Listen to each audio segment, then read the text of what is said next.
Hello and welcome back, everyone, to Arsenal Los Angeles TV.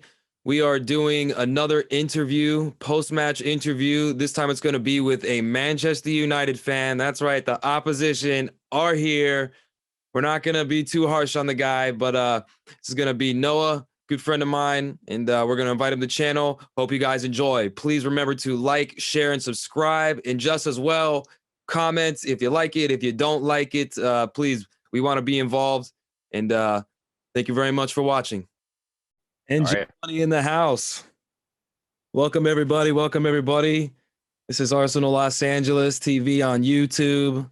I am the host, Logan. This is NG Money in the house. Big Man U fan. Gonna go ahead and do some post-match interview. So tell me, man, what'd you think of the game? Anytime I see a 0-0 score, I think kind of a boring game. But it wasn't that. It was actually a bit entertaining and a lot of back and forth, which was fun to see. And I know we'll talk more about it, but more than the scoreline shows. Yeah, definitely. I mean, I couldn't agree more. It was absolutely electrifying for a 0-0 match. I mean, it could have easily been 4-4. There were so many opportunities that I think both of us just missed. And, quite a few that were pretty silly too. I mean, is there anything that really stood out to you? I'd be frustrated if I was Martial because you see that ball coming into you and then Cavani just gets a toe on it and kicks it past. But besides that, the ball off the crossbar. I think the number of free kicks you guys had on the edge of our box was extraordinary. I think it was, again, there was a lot of different opportunities that came about. It was a lot of fun to watch. Yeah, no, it was extremely fun to watch, man. Like you guys, your counter. I mean, the first half was crazy. The last, I'd say 30 minutes from 15 on, man, you guys were killing it. Your attack was crazy. Cavani's chances, he definitely could have had 2 goals today. Like it was so crazy watching because you're just on the edge of the seat, like both of our defenses make some silly mistakes. And today they actually showed up. It was really crazy to watch just the buildups that we had get shut down, and like Pepe doing 30 step overs instead of shooting, or Rashford. I mean, the moment when Rashford just kind of like danced around. Oh my Oh God. my gosh. Yeah, I mean, Carvani opened his body up just a little bit more and, inch or two, and would have just put that one in. Or Rashford, yeah, instead of dancing with the ball for 30 minutes in 6-yard box, at least having a go might have been a little bit better of a choice. But again, Yeah. a lot of fun. Yeah, definitely a lot of fun to watch. I mean, it's like moving forward. Who do you guys play next week? I have to look. I think it might be West Brom. Let me see here real quick. Yeah, look that up real quick. Because I know our schedule coming forward is going to be definitely interesting. March is going to be Burnley, Tottenham, and then West Ham in the Prem, and I think we have a Europa League coming up also. Yeah, we have Southampton, Everton, which are going to be 2 hard games, and then we got West Ham in the FA Cup, which can be a hard game, and then we got West Brom in early Feb. Still better lineup of games than City has, but I don't see City slowing down anytime soon. And yeah, man, our 1 win in the past 4 doesn't help.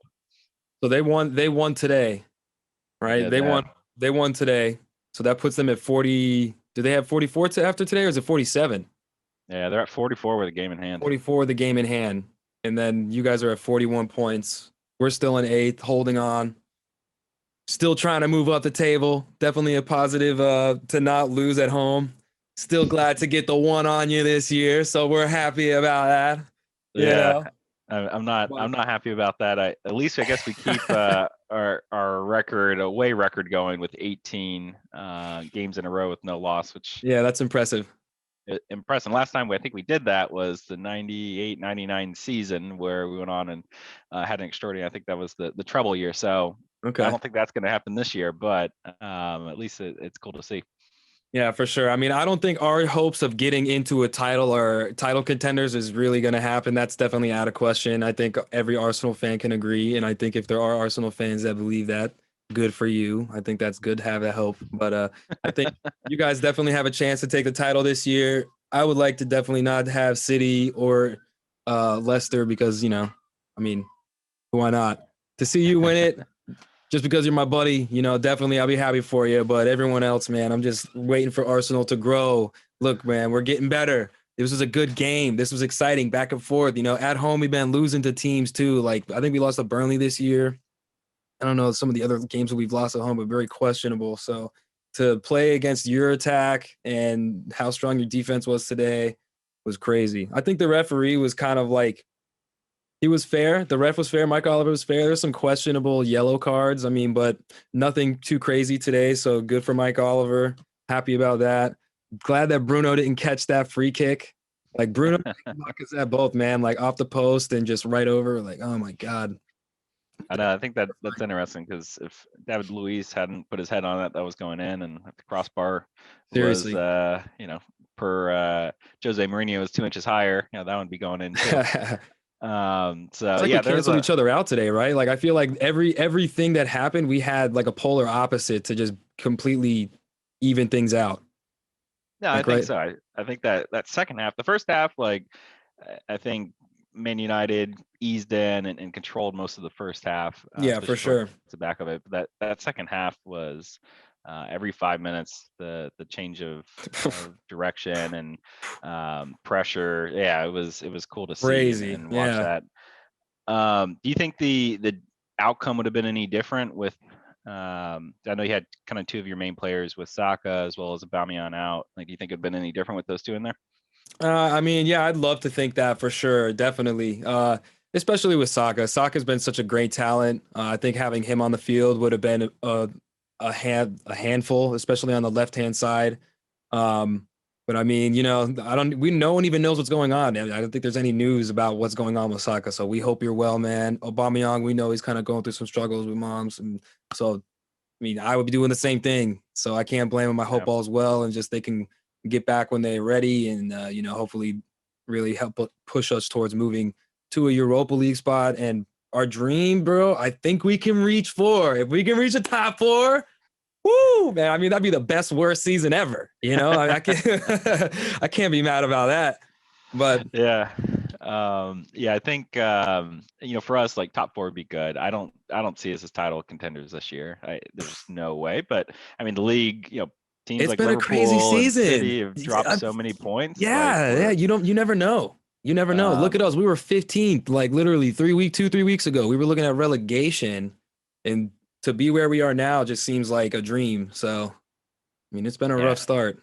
exactly. I am curious, so as we kind of break down a little bit of some of the coaching and player selection. I mean, from a United standpoint, we started off and went into it very conservative with, of course, putting McFred in there, which I Yeah. like to affectionately call those two. Always sit deep and hopefully we get a CDM this year Yeah. during the summer transfer window. We have two people playing the same role because Matic is as skilled as he is. He's, I don't know, 33 or something like that. So he Yeah. can't play every single game. And then we got Lindelof and Maguire in the back. So we Hmm. knew we were going to play deep and soak up some pressure, which, hey, I mean, I don't like it. I don't think it's the most attractive football, but it works. Yeah.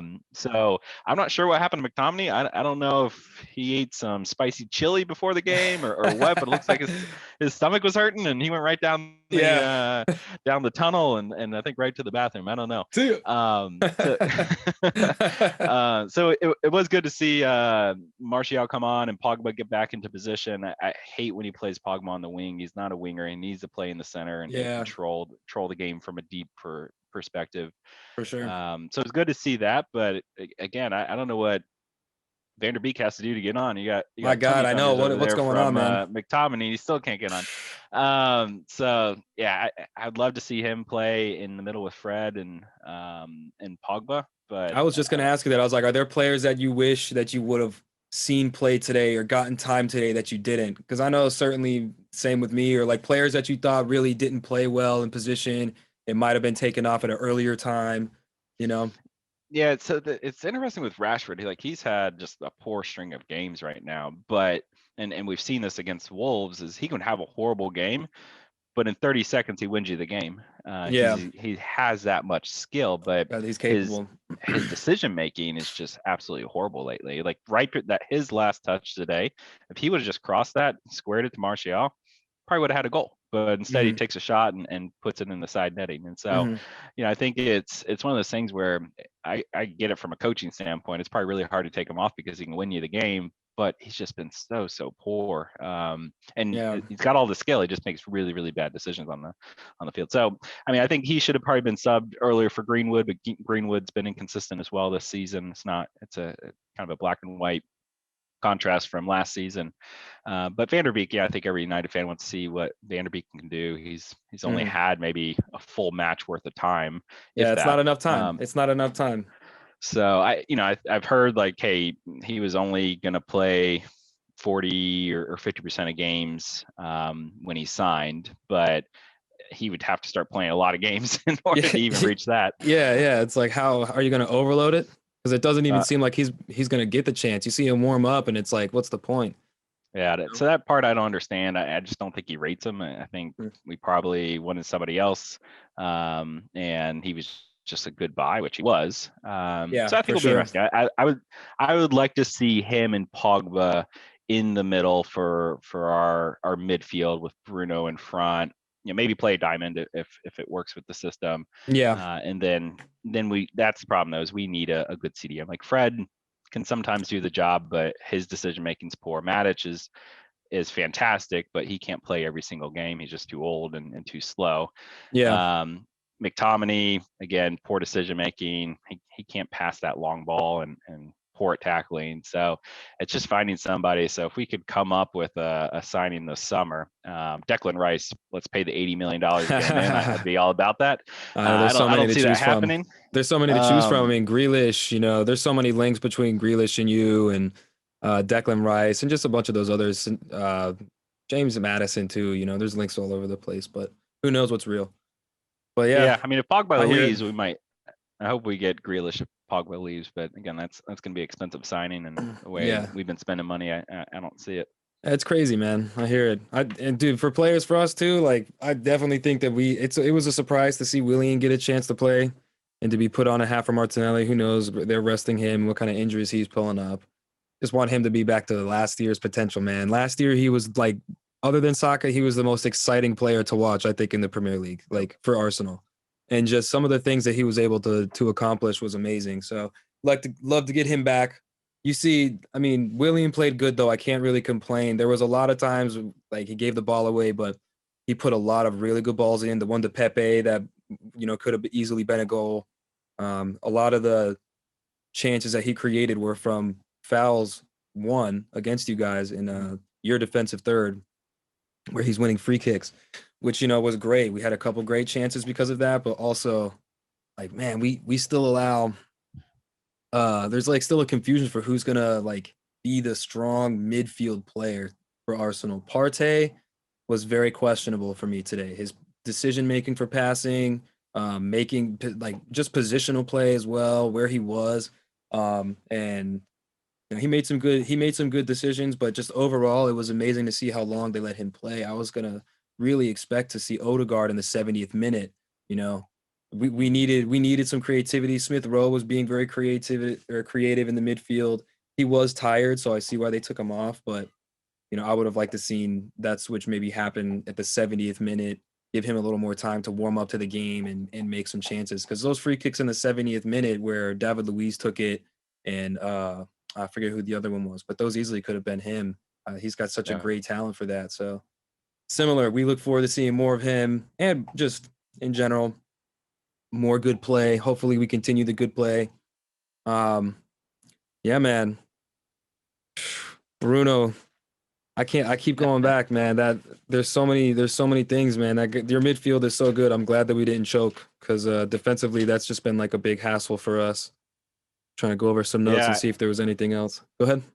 I was, I was expecting us to score towards the end of, something to come through, and it just never came. Yeah. Usually with Bruno or Pogba lately, we've been relying on individual talent and individual action to Hmm. actually get that last minute win. Because I mean, if you look at our games that we've played, we've only I don't think there's been a game in some time where we've absolutely just dominated, um, and won by a huge margin.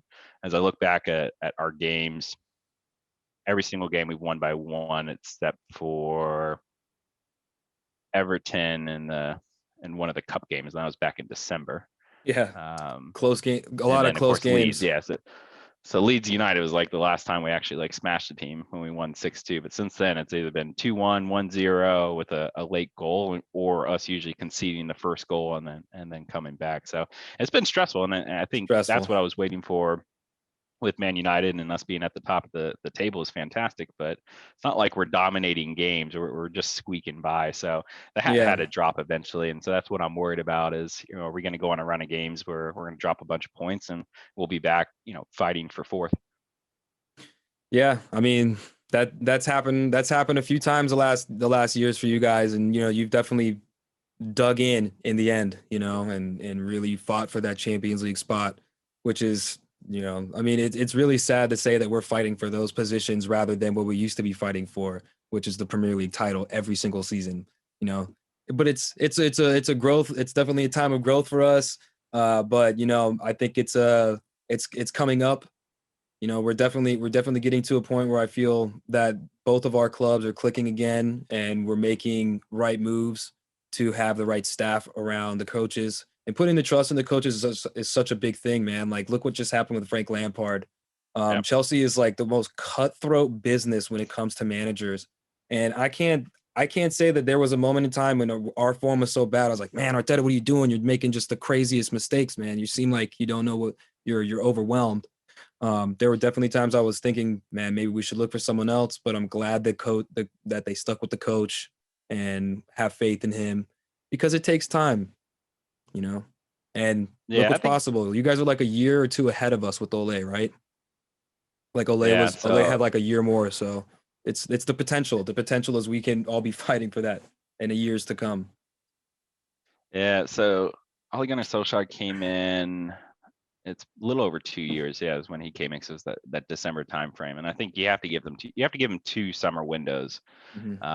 of good transfer activity before you can actually write off. And I think Lampard only was at 18 months, with one really good transfer Crazy, window. I mean, they had a fantastic crazy. transfer window. I'd take half of the players that they signed. Yeah, of course. Um, But they just but haven't yeah, found the rhythm yet, It's gonna take time for them to build as a team, and they just didn't wait. yeah, that's the part I don't understand, because like my problem with Ole Gunnar was that he he didn't really like, I couldn't see how we were playing, and like what system we wanted to play. Like, it was so inconsistent every single week in the beginning, and like Yeah. I got frustrated with him with Solskjaer in the beginning, because I Got didn't high see what the plan expectations. was. I got high expectations, but I want to at least see like progression. Like, I wasn't seeing the right players in the right places and the right system. Like, we were playing just like Jose played, very, very conservative and on the back foot.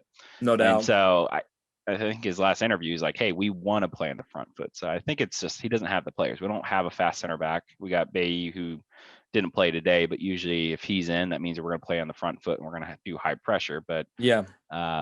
he gets injured more often than not. And then I got Tuan Zebi as well, who Mhm. I think could be a fantastic player. I just don't know enough about him, or haven't seen enough about him. But I think either we need to figure out and get a strong, fast center back on the left side of Maguire, or we need a really strong CDM that can play the long ball, that can hold up play. Yeah. Um, so it'll be interesting. But yeah, I think we're probably still another 2 or 3 signings before we really start challenging teams, for a title. I definitely think it's gonna be a season or two for us as well. I mean, that's just obvious. Clearly, it's a lot of it's got to do with depth as well. We lack depth in a lot of important areas. Creatively, defensively, even our goalkeeper. We just signed a new goalkeeper with Matt Ryan, so that's really cool. That we've signed him. We haven't seen much of him, so we'll see what happens when he gets a chance to play. Runnerson, he just needs a little more time. I think he might go out on loan. Just a young lad, you can't expect him to step into big shoes and just shine right away. And if he does, wonderful, but you can't expect him to. Yeah. Um, I mean, yeah, the midfield, the wings. We got some attacking options, but in the midfield, I just want Aubameyang back too. But it has been nice to not have to rely on him week in and week out, which has got to feel good for him that it's not all on him. Like last year, it was like, uh-oh, are we gonna do anything? Because if we don't have Aubameyang scoring, we lose, for sure. And it's been good that everyone else has kind of stepped up around him since he's been, just out of form and dealing with what he's dealing with. But yeah, man. Overall, it's been a really good time. I'm glad you came on. It's been really fun, man. We're definitely gonna have to have you on here more, and in the future here, there's definitely more games to be had and more conversations. We want to give the voice to the fans. That's the whole point of this. Ours Los Angeles just wants to have the voice to the fans. So Yeah, absolutely. No, I appreciate you having me on. It was yeah, a lot of nothing fun. to say. Thank you very much for coming, Noah. Angie Money in the house, ladies and gentlemen. Give him a round of applause.